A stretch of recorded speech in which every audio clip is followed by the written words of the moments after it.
자, 전 씨가 이번에는 남현희 씨의 중학생 조카를 확대한 혐의로도 경찰 수사선상에 오른 건데요. 전 씨는 이 문제로 이 피해 학생의 부모와 또 통화를 하던 중 욕설을 서슴지 않는 모습도 보였습니다. 당시 두 사람이 나눴던 대화부터 들어보겠습니다. 어? 니들 도와주려고. 아니 누구신데 나한테 욕하는 건데? 야, 너는 뭔데 나한테 함부로 대하고. 너 욕했어? 진짜. 내가 너한테 욕했어? 욕했냐고? 니들 재판 들어가면은 변호사 될 사람인데 좀 아 근데 내가 뭘 잘못 징역 들어가서 살고 싶냐고. 내가 뭘 했는데 중요하기야? 그러니까 얘기를 합시다. 똑바로 키웠어야죠. 똑바로 어떻게 키웠는데? 여보세요. 나 기회 한 번밖에 안 드려요. 대뜸 욕설에 자식을 똑바로 키웠어야 한다면서 전 씨는 훈계까지 하는 모습인데요. 자, 이게 다 무슨 상황입니까, 이제? 남현희 씨의 중학생 조카와 관련된 상황인데 남 씨의 중학생 조카에 대한 것들을 왜 전청조 씨가 얘기를 하고 있느냐. 이걸 말씀드리기 전에 이 중학생 조카가 남현희 씨에게 어떤 존재인지부터 제가 설명을 드려야 될 것 같습니다. 남현희 씨 조카 바보로 알려져 있는 조카 사랑이 끔찍한 사람입니다. 2012년 런던 올림픽 출국 당시에 그 아직 어렸던 조카 이 A군을 꼭 안고 있는 그런 모습이 포착되기도 하면서 이 조카 사랑이 알려졌거든요. 실제로 그동안 남현희 씨가 이 A군 이 조카일 때 수십만 원의 현금을 용돈으로 주는가 하면 고가의 선물도 계속해서 해줬다고 합니다. 하지만 이 조카의 엄마죠. 남현희 씨의 동생은 이런 것들이 아이를 혹시 빗돌게 만들까 봐 걱정을 했던 거예요. 그래서 사랑하는 마음은 알지만 독이 될 수 있다라고 하면서 여러 차례 싫은 기색을 했다고 합니다. 그러다가 지난 5월 말쯤 일이 터진 건데요. 중학생인 A군이 만취 상태로 집에 들어온 겁니다. 이 A군 부모가 이걸 두고 볼 수가 없어서 훈육을 하던 과중에 그만 손찌검을 하고 말았는데요. 여기에 격분한 이 A군이 부모를 아동학대로 신고를 하게 됩니다. 이 신고가 들어가니까 부모와 이 A군은 분리조치가 들어가게 됐는데 이때 분리조치를 할 때 이 외할머니 집에 가게 됐는데 그때 데리러 온 사람이 바로 전청조였다는 거고요. 사실 전청조는 임시보호자로서의 자격이 있는지 좀 의문인데 어쨌든 실질적인 임시보호자격으로 나서서 이런 일들을 처리를 했다는 겁니다. 아동학대 신고가 접수되면서 남현희 씨의 조카는 부모와 일단 분리조치가 됐다는 거잖아요. 그런데 그런 아이를 그럼 결국엔 또 학대했다는 거잖아요, 지금. 그러니까 남현희 씨하고 전청조 씨가 그 아이를 데리고 온 거예요. 데리고 왔는데 그 중학생 아이가 남현희 씨한테 용돈을 달라고 했다고 합니다. 그 말을 듣던 전청조가 그 대화에 불쑥 끼어들어서 그 중학생한테 협박성 메시지를 보냈는데 그 메시지 내용이 네 주변에 친구가 하나도 없을 거다. 내가 그렇게 만들어줄게.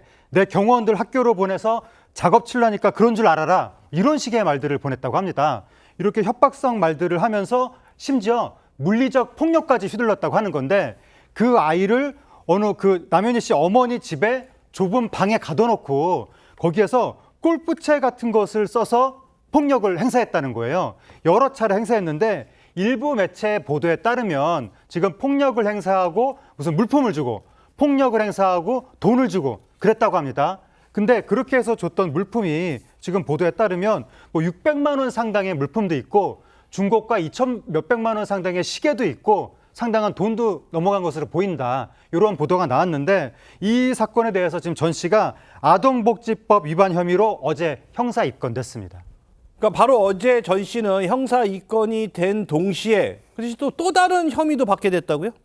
예, 26일 아마 그 전청조가 남현희 씨한테 뭐 스토킹 혐의로 체포가 된 적이 있는데 최근에는 그 전청조의 어머니라고 주장되는 그 여성이 어제부터 뭐 저녁 때까지 한 20여 차례 전화와 문자 메시지를 하면서 남현희 씨한테 계속 협박성 그런 것을 했습니다. 그래서 지금 남현희 씨 입장에서는 이 그 전청조의 어머니라고 추정되는 사람까지도 스토킹 혐의로 지금 고소하는 그런 상태가 됐고 또 경찰에서는 지금 그 남현희 씨가 지금 제출한 어떤 그 휴대폰이라든지 전화 메시지 이런 걸 통해서 실제 스토킹 한 사람이 전청조의 어머니인지 실제 그 여부까지도 지금 조사를 해봐야 되는 그런 상황에 놓여 있습니다. 알겠습니다. 자, 한밤중 남현희 씨가 직접 경찰에 신고까지 했던 상황인데요. 자, 그런데 몇 시간이 지난 새벽 무렵 경찰이 이번에는 다른 문제로 이 남현희 씨를 또 찾아왔다는 건데 자, 이번에는 또 무슨 일입니까? 네, 남현희 씨와 그의 친척 간의 금전 문제로 다툼이 벌어져 경찰이 출동하는 소동이 빚어지는 일이 있었습니다. 오늘 오전 3시 20분쯤 남현희 씨의 모친 집 앞에서 남현희 씨와 사촌 B 씨 간에 고성이 오갔습니다. B 씨의 자녀와 전청조의 경호원이 연인 관계라고 알려져 있는데요. 그런데 여기서 비롯된 금전 문제로 인해 B 씨 측이 남현희 씨에게 찾아왔고 대화 과정에서 실랑이가 있었던 것으로 전해졌습니다. 신고를 받고 출동한 경찰은 가족 간의 말다툼이고 피해가 발생하지 않은 점을 고려해 현장에서 양측을 화해토록 하고 철수했다고 합니다. 자, 지금 이런 상황에서 이 전 씨는 이 한 언론사와의 인터뷰를 통해서 어제 방송에서 공식적으로 얼굴을 알렸는데요. 여러 논란에 대해 직접 입을 그러니까 연 거잖아요. 그렇습니다. 어제 한 방송에 출연해서 인터뷰를 했는데 지금까지 알려진 것과는 사뭇 다른 상반된 내용, 특히 남현희 씨의 말과는 상당히 여러 부분에서 배치되는 내용들을 얘기를 했거든요. 물론 이 말을 우리가 다 믿을 수는 없지만 어떤 내용이었냐면요. 일단 남현희가 처음에 내가 피오텔의 혼외자인 줄 알고 처음에는 그렇게 알고 만난 것은 맞다. 그런데 이미 올해 2월부터 내가 이 재벌 3세가 아니라는 사실을 남현희 씨도 알고 있었다라고 주장을 했습니다. 그 기자 역할 대행에서 이 아르바이트 한 사람이 폭로를 했었잖아요. 예. 그걸 이제 그 문자를 주고받은 사실에 대해서 이 남현 씨가 휴대전화를 봐서 그 사실에 대해서 인지를 하고 자기한테 물었다는 겁니다. 그래서 그때부터 자신이 솔직하게 혼외자가 아니다라고 얘기를 했고 그 부분에 대해서 알고도 계속해서 만났다라고 주장을 했고요. 또 자기 성별에 대해서는 현재 자기는 법적으로 여자가 맞다. 그리고 성전환 수술을 하지 않았고 남자가 되기 위한 과정을 거치고 있다. 이렇게 얘기를 했습니다. 예를 들면 뭐 호르몬 주사를 맞는다든가 가슴 제거 수술을 했다. 이렇게 얘기를 했는데요. 그런데 이 전청조의 얘기에 따르면 이 가슴 수술을 하게 된 계기가 본인의 의사라기보다는 남현희 씨가 권유를 해서 하게 됐다는 겁니다. 그러니까 남현희 씨가 가슴 때문에 너 여자라는 사실을 들키겠어. 이렇게 얘기를 했다는 거예요. 그래서 전청조 입장에서도 본인이 남현희 씨를 진심으로 사랑했기 때문에 굉장히 어려운 선택임에도 불구하고 이 가슴 제거 수술을 받으러 갔다라고 이 사람이 지금 주장을 하고 있는 상황입니다. 자, 지금 그 허 변호사가 얘기한 것 중에 좀 중요한 단서가 저는 딱 느껴지는 게, 자, 남현희 씨가 그러니까 성전환 수술을 권유했다고 지금 전창조 씨가 얘기하고 있는 거잖아요. 자, 그런데 이 얘기를 듣고 나니까 저는 더 이해가 안 가는 부분이 있습니다. 뭐냐면 이 남현희 씨도 전 씨의 아이를 지금 가질 수 없다는 걸 그러면 누구보다 잘 알고 있었을 텐데, 그럼 논란이 됐던 인심 테스트기 2줄 사건은 애초에 말이 안 되는 거잖아요. 그 임신 관련 논란에 대해서 이제 남현희 씨는 나는 내가 임신을 한 줄 알았다. 근데 알고 보니까 그거 내가 속은 거였다. 그 이 전 씨 측에서 그 가짜 임신 테스터기를 나한테 주는 바람에 속았다라고 남현희 씨는 얘기를 했었는데, 지금 전 씨가 이번에 얘기를 한 건 뭐냐면 진짜 임신한 게 맞았다. 내가 가짜 테스터기를 줬던 게 아니라 경호원을 통해서 진짜 테스터기를 줬다. 근데 2줄이 나와가지고 산부인과에 같이 갔다. 거기서 임신했다는 진단까지 나왔는데 그러다 결국 그 유산이 된 것 같다는 진단을 받았다라고 주장을 한 겁니다. 그래서 두 사람 말이 이제 부딪히긴 하는데 어쨌든 전청조 말에서는 임신 테스터기를 사왔다는 경호원이 존재하고 산부인과에 가서 진단도 받았다는 거잖아요. 그러니까 경호원하고 산부인과를 대상으로 조사를 하면 그 사실 여부를 밝힐 수 있을 것 같고, 또 전청조가 뭐라고 얘기했냐면 그 아이에 대해서 전청조는 임신을 하긴 했는데 내 아이는 아니라는 거잖아요. 그러니까 물리적으로 어떻게 할 수가 없잖아요. 내 아이가 아니라 네. 그럼 남현희 씨가 다른 사람 아이를 가진 것 같다라고 전 씨는 얘기를 한 건데, 거기에 대해서 뭐라고 그랬냐면 나한테는 그 아이가 누구 아이인지 중요하지 않았다. 난 남현희 씨를 사랑하니까 누구 아이든지 간에 내가 다 품으려고 했다. 이런 취지로 얘기했거든요. 그러니까 전 씨가 지금 이야기하는 걸 보면 나는 남현희 씨를 사랑했을 뿐이다. 남현희 씨를 위해서 사기도 저질렀고 그렇게 계속 남현희 씨를 향하는 바라는 마음 그것밖에 없었다. 이런 식으로 좀 사랑꾼 이미지, 이런 식으로 좀 프레임을 짜려고 하는 것이 아닌가 그런 느낌도 있습니다. 알겠습니다. 자, 전 씨는 남현희 씨가 지난 2월부터 자신이 재벌 3세가 아니라는 걸 알았다고 했습니다. 자, 하지만 이 남현희 씨는 어제 한 라디오 인터뷰에서 정말 몰랐다고 이렇게 얘기를 했는데, 이 남현희 씨의 얘기도 한번 직접 들어보겠습니다. 또 어느 날은 저한테 우리 집 며느리가 될 자신이 있는가라는 질문을 저한테 던지셨어요. 며느리로 저를 생각하는 좀 편한 말투로 바뀌셨어요. 전청조의 세컨폰이 있는데요. 그 폰에서 발견했어요. 최근에 알았어요. 그 내용을? 네. 그래서 혼자 1인 2역을 하고 있었구나를 알게 됐어요. 자, 이 전청조 씨는 2월 달에 이미 남현희 씨가 재벌 3세가 아니라는 걸 알고 있었다라고 얘기를 했는데, 자, 이 남현희 씨는 이 전 씨의 또 다른 휴대폰을 발견하고 나서야 속았다는 걸 알았다라고 얘기하고 있습니다. 자, 이 누구 말이 맞는 걸까요? 실제 지금 두 사람이 지금 인터뷰 내용을 보면 이게 알았다는 시점이 상당히 그 간격이 큽니다. 예. 그래서 어떤 사람의 말이 정확한지 우리가 더 지켜봐야 되는데, 실제로 그 남현희 씨 같은 경우는 이 전청조 씨가 그 최근에 잡지사 인터뷰 내용이 공개된 이후에 재벌 3세가 아니라는 걸 알게 되었다. 그리고 또 지난 8월 25일 전후에서 그 어머니라고 사칭되는 그 사람으로부터 문자 메시지 뭐 너희가 뭐 우리 집 며느리가 될 수 있겠느냐 뭐 이런 정도의 문자를 받은 거 보면 적어도 남현희 씨가 이 전청조가 재벌 3세가 아니라고 하는 것은 아마 최근 와서야 알았지 않았을까 이런 이제 추정이 되고요. 그래서 이제 이런 이제 정황들로 해서 지금 남현희 씨든 이 전청조를 오히려 자기도 사기 범죄의 어떤 피해자이기 때문에 전청조를 지금 경찰에 지금 고소한 그런 이제 입장이고요. 또 자신이 지금 보관하고 있던 전청조가 사용했던 휴대폰이라든지 뭐 노트북이라든지 이런 관련 증거물들을 이제 경찰에 제출할 예정이라고 합니다. 아마 이런 것들이 오픈되어서 검색이 잘 된다면 아마 진실 여부가 밝혀질 것으로 예상이 됩니다. 알겠습니다. 자, 이 전 씨는요, 또 인터뷰 도중에 피해자들에게 너무나도 죄송하다고 말하면서 눈물을 보이기도 했습니다. 전 씨는 왜 갑자기 이렇게 공개적으로 인터뷰에 응하기로 결심한 걸까요? 전문가의 심리 분석 들어보겠습니다.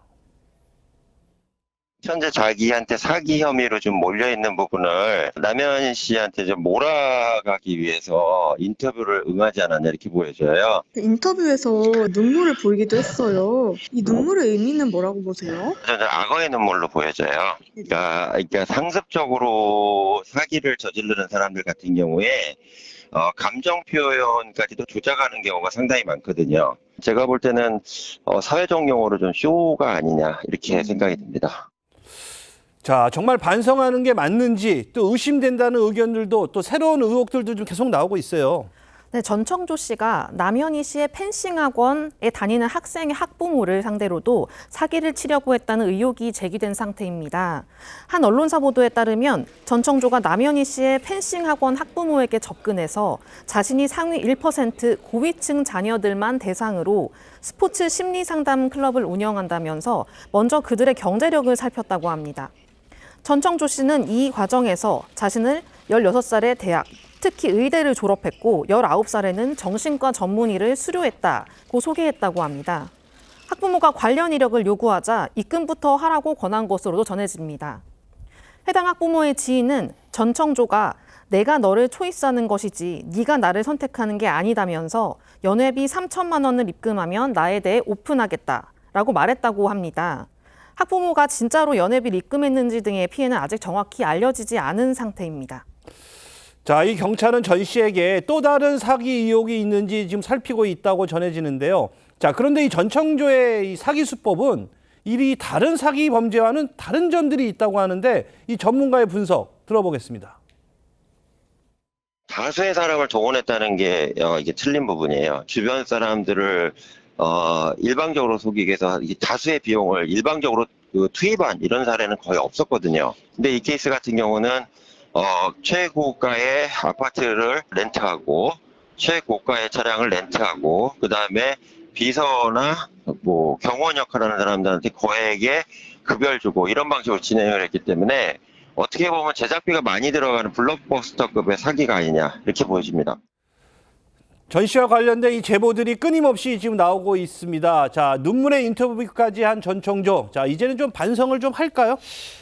지금까지 뭐 알려진 일부 사항들을 보면 그런 태도는 아닌 것 같고요. 실제로 지금 전청조는 지난 올 봄에 출소를 해서 작년 봄에 출소를 했다가 지금 이제 이런 사건이 저질러졌는데 통상 징역형을 살고 나서 3년 이내에 새로운 그 범죄를 저지르게 되면 이제 누범 기간이라고 그래서 그 저지른 범죄의 한 2배 이상 형을 우리가 가중할 수 있는 상습범 보통 2분의 1 가중인데 누범 상당히 심각하죠. 그래서 아마 본인이 이번 사건과 관련해서 아마 진실이 밝혀지면 징역형을 살 수밖에 없다는 그런 정도의 아마 상식을 아마 갖고 있는 것 같습니다. 그래서 아마 최근에 이 교도소 가는 것이 두려워서 어떤 그 밀항 방법을 주변인들에게 이제 알선하는 그런 부탁을 했다는 정황도 나오고 실제 또 밀항 같은 걸 추진하려면 먼저 돈을 좀 지불을 해야 됩니다. 근데 막대한 돈이 들다 보니까 그런 돈을 이제 구하려고 노력을 했지만 실제 구하지를 못해서 그 밀항 아마 시도는 좌절이 된 것 같습니다. 예. 그리고 전 총재와 같이 그 교도소에 수감되었던 그 다른 재소자 출신의 어떤 언동에 따르면 교도소 안에서도 상당히 거짓말을 많이 해서 주변인들로부터 왕따를 당하거나 또 사건 사고 상당히 많았다라고 해요. 이런 정황들을 본다면 이 전 총재는 아마 자기의 범죄 사실 최대한 숨겨서 이 유죄가 될 수 있는 증거가 나오지 않도록 아마 은폐할 가능성이 높지 않나 그렇게 추정이 됩니다. 자, 지금 저희 그 사회부에서 들어온 소식에 의하면 이미 지금 그 전창조 씨의 그 체포조가 투입이 됐고 또 위치 추적을 통해서 전 씨의 지금 행방을 쫓고 있다고 하는데, 자, 들으신 얘기처럼 지금 전 씨는 밀항을 알아보고 있는 이런 상황에서 사실 이 남현희 씨도 그러면 공범이 아니냐 이런 얘기도 나오고 있습니다. 앞으로 이 두 사람 어떻게 될까요? 두 사람 다 수사 대상에 오를, 지금 뭐 전청조는 당연히 그렇고요. 남현희 씨도 수사 대상에 오를 가능성이 상당히 높아 보입니다. 두 사람이 이런 내밀한 얘기까지 하면서 각자 인터뷰를 하는 이유도 결국에는 수사 상황을 염두에 두고 하는 것이라고 저는 생각이 드는데요. 남현희 씨 얘기는 그거잖아요. 그러니까 전청조한테 자기가 완전히 속은 피해자다, 이 주장이잖아요. 그거는 곧 자기는 방조범이나 공동정범이 아니다라는 얘기를 하고 있는 거고, 전청조는 반대로 내가 투자 사기를 친 거는 맞지만 이 범행 동기라는 것이 남현희 씨가 모든 걸 알고 남현희 씨의 채무를 갖고 남현희 씨한테 명품을 사주고 남현희 씨를 위해서 한 거다, 지금 이렇게 주장을 하고 있는 상황이거든요. 결국 둘 다 수사 상황을 염두에 두고 이런 행동을 하고 있다는 생각이 저는 들고요. 그런데 우리가 남현희 씨가 아예 뭐 공모를 한 것까지는 아니라 하더라도 범행 내용이 뭔지는 정확히 모르지만 어쨌든 이런 범행이 있다는 것에 대해서 미필적으로 인식하고 이를 정신적 또는 물질적으로 도왔다라든가 묵인했다든가 수익을 같이 나눴다든가 이런 것들이 결국에는 방조범으로 평가가 되는 거거든요. 그런데 남현희 씨는 이 많은 수익을 같이 향유를 하고 여러 가지 선물을 받았습니다. 전청조랑 같이 살고 있었죠. 그리고 지금 일각의 증언에 따르면 투자 피해자들을 집으로 불렀는데 거기서 남현희 씨가 직접 요리까지 해줬다는 거예요. 거기에 한 가지 더 저는 굉장히 유심히 봐야 되는 부분이, 지금 전청조의 이 금고 역할을 한다는 이 세컨폰이 있습니다. 이 세컨폰을 남현희 씨가 집에서 나올 때 실수로 들고 나왔다 그랬거든요. 그런데 사실 전청조한테는 이게 굉장히 중요한 부분이에요. 남현희 씨가 전청조의 범행 사실을 완전히 몰랐다고 하면 전청조가 이렇게 차명으로 거래하는 세컨폰을 실수로 가지고 나온 어떤 그런 것이 과연 가능했을까? 저는 이런 생각이 들거든요. 이런 여러 가지 단서를 수사기관에서도 보고 있을 것이고, 방조범 최소한은 아닌가 하는 그런 의심을 가지고 남현희 씨도 수사 대상에 오를 가능성이 상당히 높아 보입니다. 알겠습니다. 자, 이제 경찰이 본격적인 수사에 착수한 만큼 좀 새롭게 들어오는 내용들 계속해서 전해드리도록 하겠습니다.